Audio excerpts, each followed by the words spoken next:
કહેવાય। ત્યારબાદ રસ્તામાં ચાલતા ચાલતા ટાંકણી ભોંકાય તો આપણને દુખે છે, બરાબર। આંખોના પલકારા મારવા એનો મતલબ કે કોઈક ક્રિયાનો સંદેશો મગજ સુધી પહોંચાડવાનું કાર્ય એ કોણ કરે છે? ચેતાપેશી। તો જોઈએ, બધા જ કોષોમાં ઉત્તેજના અને પ્રતિચાર આપવાની ક્ષમતા હોય। આ પેશીના કોષો ખૂબ જ ત્વરિત અને કેવા હોય છે? ઉત્તેજિત। એનો મતલબ કે ખૂબ જ સક્રિય છે। કોઈપણ પ્રક્રિયા, કોઈપણ ક્રિયાનો પ્રતિચાર ખૂબ જ ઝડપથી આપે છે। આ પેશીમાં ઉત્તેજના ખૂબ જ ઝડપથી સમગ્ર શરીરમાં એક જગ્યાએથી બીજી જગ્યાએ પહોંચે છે। મગજ કે મસ્તિષ્ક, કરોડરજ્જુ, ચેતાઓ આ બધી જ રચનાઓ ચેતાપેશીઓમાં જોવા મળે। તો તમે લોકો જુઓ છો કે ચેતાપેશીનો એકમ ચેતાકોષ અહીંયા આકૃતિમાં દર્શાવ્યો છે। પરીક્ષા માટેની મોસ્ટ ઇમ્પોર્ટન્ટ આકૃતિ, તમને એવું પણ પૂછે ચેતાકોષની નામ નિર્દેશનવાળી આકૃતિ દોરો।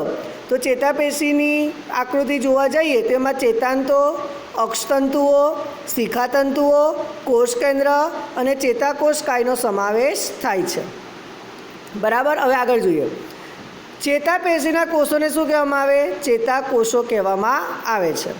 ચેતાકોષ એટલે કે ન્યુટ્રલ ઓફ નેવર સેલ। ચેતાકોષમાં કોષકેન્દ્ર, કોષરસ અને ચેતારસ હોય છે। તો આ ખાલી જગ્યામાં પૂછાય, ચેતાકોષમાં કયા કયા ઘટકો હોય? તો કોષકેન્દ્ર, કોષરસ અને ચેતારસ।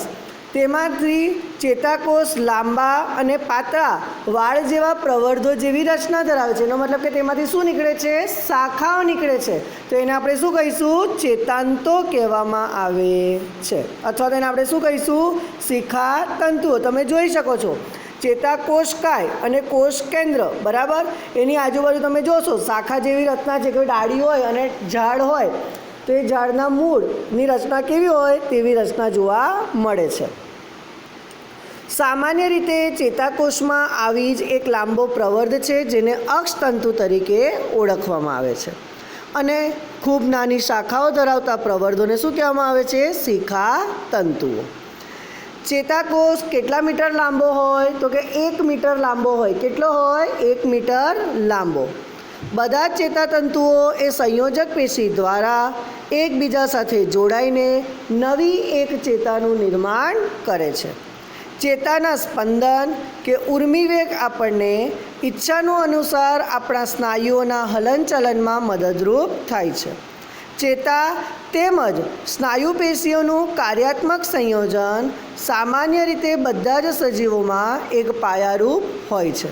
તેની સાથે તે સંયોજનની ઉત્તેજનાને અનુલક્ષીને પ્રાણીઓની ગતિશીલતા પણ વધારે છે। એનો મતલબ કે ગતિશીલતા વધારવામાં પણ કાર્ય કોણ કરે છે? ચેતાપેશી।